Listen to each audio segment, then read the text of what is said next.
நீங்க கார்லயே ஏசில உட்காந்துட்டுருங்க, நான் போய் பணத்தை டிராப் பண்ணிட்டு வரேன். பேங்க்குக்கு வந்து எல்லாரையும் பார்த்து ரொம்ப நாள் ஆச்சுமா. மேனேஜரை பார்த்து ஒரு ஹலோ குட் மார்னிங் சொல்லிட்டு வந்துடுறேன்.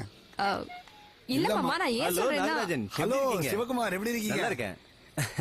உன் பையன் என்ன படிக்கிறா இப்போ? ஐடி பண்றான். மாமா நீங்க பேசிட்டு இருங்க, நான் போய் பணத்தை டிராப் பண்ணிட்டு வரேன். சரி, நீ போயிட்டு வாமா. ஐடியா? ஆமா. வீடு அங்க சூளைமேடு தானே? அங்கேதான். ஆமா. ஹெல்த் எல்லாம் எப்படி இருக்கு? நல்லா இருக்கேன் சார். வீட்டுல நல்லா இருக்காங்களா? அவங்களும் நல்லா இருக்காங்க. உங்களை பார்த்து ரொம்ப நாளாச்சு.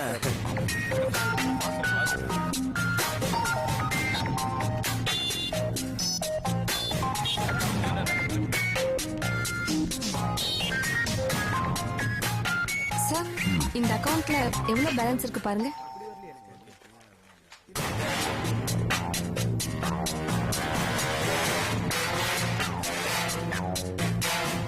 மேடம், இந்த அக்கவுண்ட்ல 255.50 பைசா இருக்கு. மினிமம் பேலன்ஸ் வந்து 1000 rupees இருக்கணும். இல்ல சார், நான் ஒரு செக் போட்டிருக்கேன், கிளியர் ஆயிடும். அதுவும் இல்லாம என் மாமனாரோட பென்ஷன் கிரெடிட் ஆயிடும். மேடம், பாஸ்புக்ல ரொம்ப நாளா என்ட்ரி போடல. இப்போ என்ட்ரி போட தட்டுமா? இல்ல சார், நான் அர்ஜென்ட்டா போகணும், நான் அப்புறமா என்ட்ரி போட்டுக்கிறேன். ஓகே.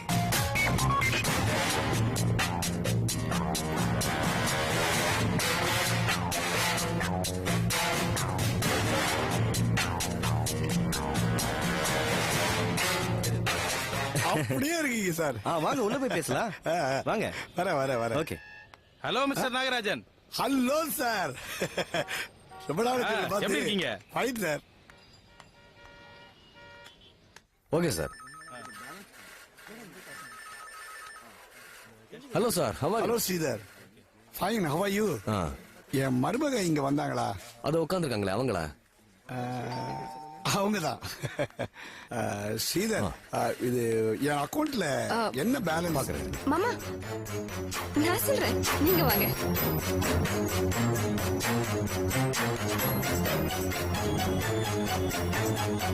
மாமா, நம்ம அக்கவுண்ட்ல 56,654 rupees இருக்கு.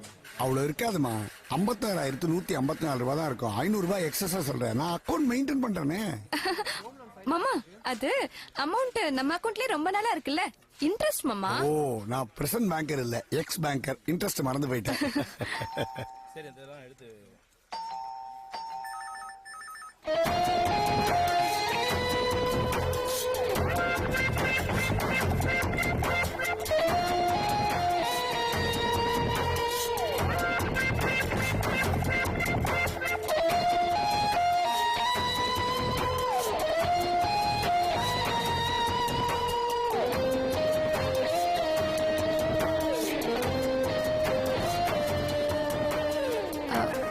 மாமா, கேஷ் ரெடி ஆயிடுச்சு, நான் போய் வாங்கிட்டு வந்துடுறேன்.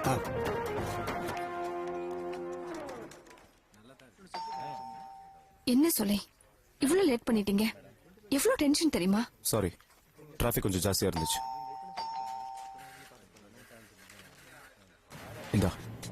சொல்லே, என் மாமனார் இருக்காரு. யாரு? அந்த மஞ்சள் சட்டை போட்டிருக்காரு அவரு?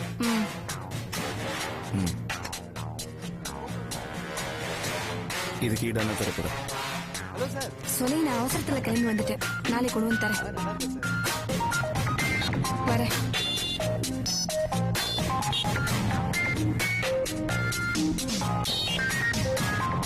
வரேன்.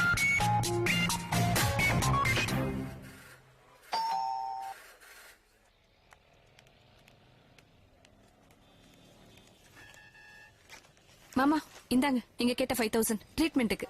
என்னமா பணம் எடுக்க லேட் ஆகும் சொன்ன? அது மாமா, நான் உள்ள ரொம்ப சத்தம் போட்டேன். என் மாமனார் வெளியே உடம்பு சரியில்லாம வெயிட் பண்ணிட்டு இருக்காரு. இந்த டெபிட் டிரான்சாக்ஷன்ல அப்புறமா பண்ணிக்கங்க, எனக்கு உடனே பணத்தை கொடுங்க அப்படின்னு சொன்னேன். உங்க பேரை சொன்னதும் உடனே பணத்தை கொடுத்துட்டாங்க மாமா. பேங்க் எம்ப்ளாய்ஸ் கூட சண்டை போடக்கூடாதுமா. எல்லாம் உங்களுக்கு சர்வ் பண்ண தானே இருக்காங்க. உன் வேலை அவசரம் உனக்கு. ஆனா எங்களை நம்பி தானே பணம் போட்டிருக்க. 100 ரூபாய் குறைஞ்சாலும் எங்க ஜாக்கிரதை தான் சொல்லுவாங்க. ஐயோ மாமா, நீங்க பேங்க்ல ஒர்க் பண்ணீங்கன்னு தெரியுது. போதும் மாமா, கிளம்பலாம். டிரைவர், வண்டியிட்ட ஹாஸ்பிட்டல் போலாம்.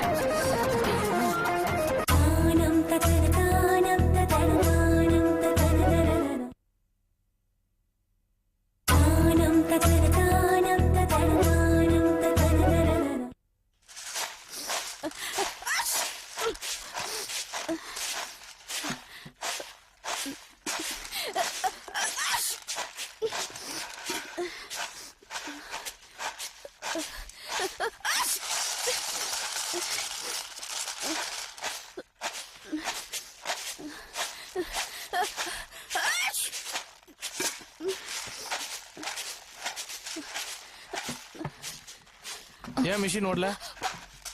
துரைங்க டீ சாப்பிட போயிருக்காரு சார். டீ சாப்பிட போயிருக்காங்க. தேவானே, உன்னை யார் இங்க வேலை செய்ய சொன்னது? கலாக்கா தான் சார். முதல்ல எந்திரி, உள்ள போ போ. சார் இப்படி தும்பிட்டு இருக்கும்போது ஹெல்த் டிபார்ட்மெண்ட் யாராவது வந்தாங்கன்னா ஃபேக்டரிக்கு சீல் வச்சுட்டு போயிடுவாங்க. உன்னை ஆபீஸ்ல தானே வேலை செய்ய சொன்னேன். ஆபீஸ்ல வேலையே இல்ல சார், காஃபி டீ குடுக்கறதா, அதனாலதான் இங்க முதல்ல வந்து. உள்ள போமா போ. சார் என்ன வேலையை விட்டு அனுப்பிடாதீங்க சார். மேடம் கிட்ட பேசிட்டு நீ எங்க வேலை செய்யணும் நான் கேட்டு சொல்றேன். சாயங்காலம் என்ன வந்து கேபின்ல பார். மேடம் கிட்ட சொன்னா வேலையை விட்டு அனுப்பிடுவாங்க சார். நான் சொல்றேன் இல்ல, சாயங்காலம் வந்து என்ன ஆபீஸ்ல பார். போ சார் போக சொல்லாதீங்க சார். போமா சார் போ. பத்ரி சார், ஒரு ஹாஃப் அன் ஹவர் பெர்மிஷன் வேணும். ஏன்? ஒரு முக்கியமான வேலை, நான் போயிட்டு உடனே வந்துடுறேன். ஹாஃப் அன் ஹவர்ல வந்துடணும்.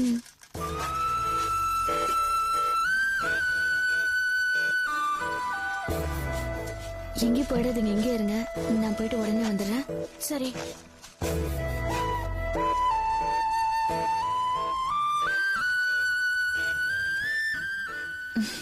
பாத்தீங்களா ஹலோ. எவ்வளவு பெரிய கம்பெனி, எத்தனை பேர் வேலை பாக்குறாங்க.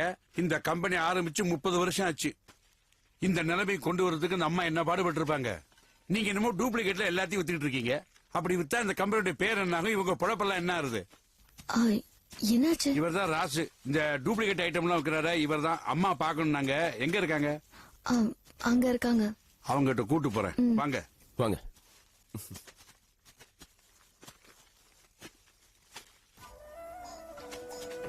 இப்ப எதுக்கு அதையே மறைச்சு மறைச்சு பாத்துட்டு இருக்க? அட்மினிஸ்ட்ரேஷன்ல தானே இருக்க. பண்ண வேண்டிய சமயத்துல எதுவும் பண்ணாம கோட்டை விட்டாச்சு. இப்ப அதை பார்த்து என்ன பண்ண போறேன்? எதுக்காக அவளை சத்தம் போடுறேன்? கொஞ்சம் கோவப்படைஞ்சு. இல்ல கலா, வராங்க. அம்மா, இந்த ஊறுகாய் பாட்டில் இவர் கடையில தான் வாங்கினேன். இந்த டூப்ளிகேட் ஊர்க்காயெல்லாம் உங்க கடையில வச்சுதான் வித்துட்டு இருக்கீங்களா? ஆமாங்கம்மா, எப்பவுமே வழக்கமா உங்க கம்பெனி ப்ராடக்ட் தாம்மா நான் விற்பேன். இது டூப்ளிகேட்னு தெரியாம போச்சுங்கம்மா. சரி, நீங்க ஒண்ணும் கவலைப்படாதீங்க. உங்களை நாங்க யாரும் ஒண்ணும் பண்ண மாட்டோம். உங்களை மாதிரி வியாபாரிங்களால தான் இந்த கதம்பம் ஃபுட் ப்ராடக்ட்ஸ் இவ்வளவு பெருசா வளர்ந்துருக்கு. உங்களோட உழைப்பும் இதுல கண்டிப்பா இருக்கு. அதே சமயத்துல இந்த மாதிரி டூப்ளிகேட் ப்ராடக்ட்ஸ் எல்லாம் நீங்க வச்சு வித்தீங்கன்னா யார் பேர் கெட்டு போகும்? உங்க பேர் தான்மா. எங்க பேர் மட்டும் இல்லைங்க, உங்க பேரும் கெட்டு போயிடும். இந்த மாதிரி டூப்ளிகேட் ப்ராடக்ட் விக்கிறீங்கன்னு பப்ளிசிட்டி ஆயிடுச்சுன்னா, அப்புறம் நீங்க விக்கிற எல்லா பொருளுமே டூப்ளிகேட் நினைச்சிட்டாங்கன்னா உங்க வியாபாரத்துக்கு நஷ்டம் இல்லையா? அதனாலதான் உங்களை சும்மா கூப்பிட்டு வச்சு விசாரிக்கிறதுக்கு தான் கூப்பிட்டோம். இது பாருங்களேன், அப்படி இல்லைன்னு வச்சுக்கோங்க, நாங்க போலீஸ் ஸ்டேஷன்ல கம்ப்ளைண்ட் பண்ண வேண்டியிருக்கோம். அப்புறம் போலீஸ் விசாரிக்கிற விதம் உங்களுக்கே நல்லா தெரியும். தேவையில்லாம போலீஸ் ஸ்டேஷன் அங்க எங்க அலைய வேண்டி வரும். பாத்துக்கோங்க. ஏன் அப்படி சொல்றீங்க? கம்ப்ளைண்ட் கொடுங்க, உள்ள போட்டோம், அப்பதான் தெரியும் இவருக்கு. ஐயா. சாதாரண ஆள்ல வக்கீல், ஞாபகம் வச்சுங்க. சார் சார் சார், அப்படி எல்லாம் எதுவும் பண்ணிடாதீங்க சார். சரி, உங்களுக்கு இந்த டூப்ளிகேட் ப்ராடக்ட்டை சப்ளை பண்றது யாரு? வழக்கமா சப்ளை பண்ணக்கூடிய ஏபிசி ஏஜென்சில இருந்தா ஒருத்தர் வந்து என்ன பார்த்தாரு. எப்போ வந்து பார்த்தாரு? போன மாசம் வந்து பார்த்தாருங்க. என்ன சொன்னாரு? நான் இப்ப ஏபிசி ஏஜென்சில இருந்து நின்னுட்டேன். நான் இப்ப டைரக்டா கதம்ப கம்பெனில இருந்து ஏஜென்சி எடுத்திருக்கிறேன். அந்த ஏபிசி ஏஜென்சி உங்களை நல்லா ஏமாத்துறாங்க. வெறும் 5 ரூபா தான் லாபம் கொடுக்குறாங்க. நான் வந்து உங்களுக்கு 17 ரூபாய் சரக்கு கொடுக்குறேன். நீங்க 30 ரூபாய் வித்தீங்கன்னா உங்களுக்கு 13 ரூபாய் லாபம் கிடைக்கும்னு சொன்னாருங்க.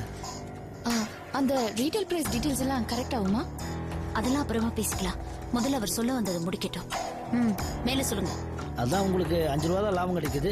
நான் உங்களுக்கு கொடுக்கறதுனால உங்களுக்கு நல்ல லாபம் கிடைக்கும், நல்ல விலைக்கு வித்துங்கன்னு சொல்லி சொன்னாருங்க. ஏங்க, அவன் 15 ரூபாய்க்கு வாங்கி உங்களுக்கு 17 ரூபாய்க்கு விற்கிறான். வெறும் 2 ரூபாய் லாபத்துக்கு யாராவது விற்பாங்களா? உங்களுக்கு சந்தேகமா இல்ல? இதை பத்தி நீங்க விசாரிக்கல? இவருக்கு சந்தேகம் வந்திருக்கு, இவரும் கேட்டிருக்காரு, அவன் குழப்பிட்டான். நான் இந்தியா உங்களுக்கு ஏஜென்சி எடுத்திருக்கேன், கதம்பம் ப்ராடக்ட்ஸ் பூரா என் கையில தான் இருக்கு. அதனால ஹோல்சேல் ரேட்ல கொடுக்கும்போது நான் கம்மியா தான் கொடுப்பேன் அப்படின்னு சொல்லியிருக்கான். ஹோல்சேல் ரேட்டு கம்மியா தரேன் அப்படி இப்படின்னு சொன்ன உடனே எல்லா டூப்ளிகேட்டையும் வாங்கி அடிக்கிட்டாரு. உங்களுக்கு இந்த ப்ராடக்ட் சப்ளை பண்றவனோட பேர் என்ன? அவரு பேர் வந்து ஸ்ரீதருங்க. இது பாருங்க, அடுத்த தடவை அந்த ஸ்ரீதர் வந்தாருன்னா நாம இங்க பேசின விஷயம் அவருக்கு தெரிய வேண்டாம். அப்படியே ஒரு ப்ராடக்ட் உங்ககிட்ட கொடுத்தாருன்னா அதை வாங்கி வச்சுக்கோங்க. ஆனா வித்துறாதீங்க. விக்கலன்னா எப்படிங்க? அதை பத்தி நீங்க கவலைப்படாதீங்க. அதெல்லாம் பணத்தை கொடுத்து நாங்களே வாங்கிக்கிறோம். சரிங்க மேடம். வக்கீல் சார், ஒரு விஷயம், இவர் கடையில மட்டும் இல்ல, யார் யார் கடையில எல்லாம் டூப்ளிகேட் ஐட்டம் இருக்கோ எல்லாத்தையும் இங்க கொண்டு வந்துடும். நாம ம் இது பாருங்க, இந்த தப்பை யாரு பண்ணிருந்தாலும் அவங்க மேல நாங்க லீகல் ஆக்ஷன் எடுக்க போறோம். நான் என்னடானா உயிரை கொடுத்து மார்க்கெட்டிங்ல உழைச்சிட்டு இருக்கேன். அவன் என்னடானா நம்மளே ஏமாத்தி நம்ம கண்ணு முன்னாலே பணம் பண்ணிட்டு இருக்கான். என்ன நடக்குதுன்னே புரியல. இது பாருங்க, இதுல உங்க ஒத்துழைப்பு முழுசா இருக்கணும். இப்ப நம்ம பேசுற விஷயம் எதுவுமே வெளியில யார்கிட்டயும் சொல்லக்கூடாது. இது சரிங்க பாருங்க, இந்த விஷயம் வெளியே தெரிஞ்சது நீங்க ஜெயிலுக்கு போக வேண்டியிருக்கும். ஞாபகம் வச்சுக்கோங்க. விஜய், எதுக்கு இப்ப அவரை மிரட்டுற? கொஞ்சம் கோவப்படாம பொறுமையாரு. இல்ல, நடக்கிற விஷயத்த தானே சொன்னேன். அப்படியெல்லாம் நான் பண்ண மாட்டேம்மா. காசு என்ன ஆ. கூட்டிட்டு போய் விட்டுட்டு வந்துருங்க. சரிம்மா. நான் வரேங்கம்மா. ம். வரேன் சார். ம். பத்ரி, நீங்க என்ன ஒண்ணுமே சொல்லல? நாமெல்லாம் கரெக்டா தானே பண்ணிட்டு இருக்கோம்? தப்பு. உங்க ஆபீஸ் கேபின்ல விசாரிச்சிருக்கணும். ஒர்க்கர்ஸ் முன்னாடி விசாரிச்சிருக்க கூடாது. இந்த விஷயம் யாருக்கும் தெரியக்கூடாதுன்னு சொல்றீங்க. நேர்த்திக்கு தப்பு செஞ்சவனுக்கு இந்த விஷயம் தெரிஞ்சிருக்கும்.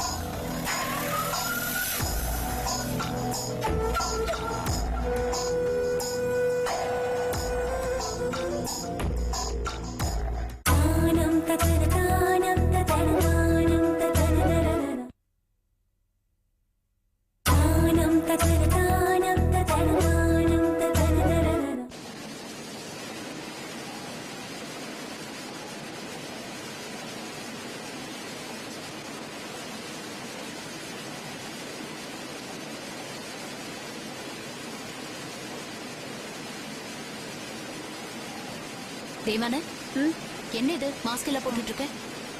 அடிக்கடி தும்மல் வந்தது மேடம். என்னால வேலையே செய்ய முடியல. தீபா மேடம் அந்த மாஸ்க வாங்கி கொடுத்தாங்க. இப்ப தும்மல் நின்னு போச்சு. தீபா, இங்க வா.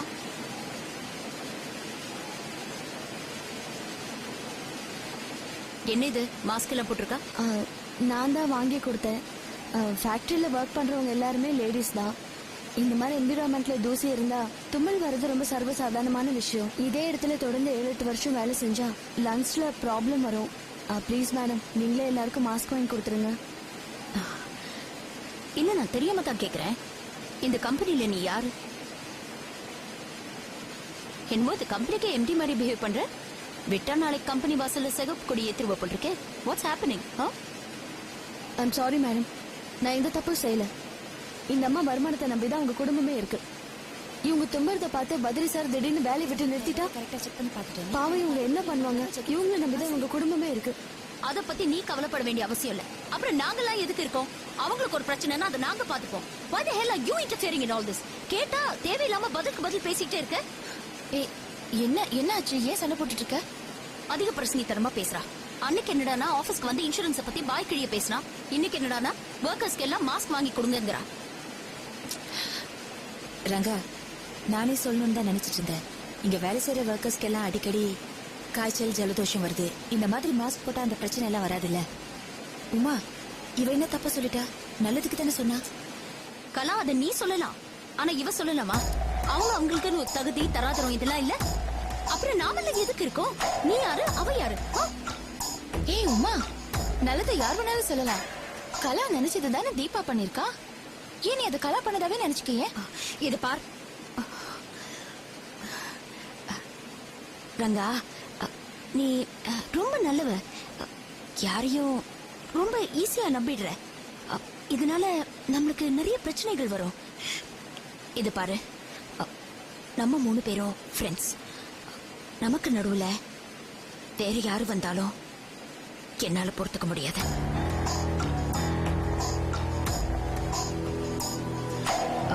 கலா, எடுத்து சொல்லு. உமா, என்ன கலாவா? ஒண்ணுமே இல்லாத விஷயத்துக்கு இப்படி விடுங்க, விடு. உமா பத்தி உனக்கு தெரியாதா? அவ எப்பவுமே இப்படித்தானே. இங்க பாரு ரங்கா, தீபா சொல்ற மாதிரி இங்க ஒர்க்கர்ஸ்க்கெல்லாம் மாஸ்க் போட்டா நல்லதுதான். தீபா, நீ போய் வேலையை பாரு. Deepa, Ranga. Thank you so much Deepa. Manager கிட்ட சொல்லி நம்ம ஃபேக்டரியில ஒர்க் பண்ற ஒவ்வொரு ஒர்க்கருக்கும் இந்த மாதிரி ஒரு மாஸ்க் வாங்கி கொடுத்துட சொல்லு. சரியா? வா. என்ன? ஒண்ணும் இல்ல. என்ன ரங்கா? ஒண்ணும் இல்ல. என்ன? ஒண்ணும் இல்ல. அதான் ஒண்ணு இல்லைன்னு சொல்றல்ல, வா.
வா சித்ரா, என்ன புடவையா?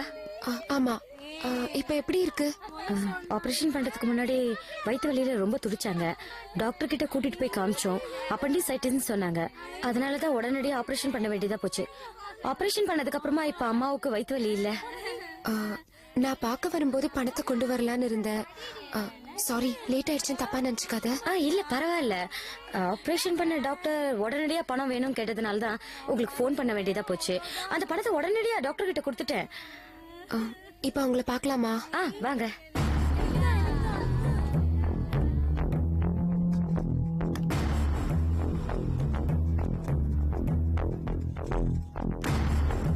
காலையில இருந்து குளிக்கவே இல்ல, ரொம்ப அடம் பிடிக்கிறாங்க. சரி, நான் பாத்துக்கிறேன். பார்த்து பேசுங்க, திடீர்னு எமோஷனல் ஆயிடுவாங்க.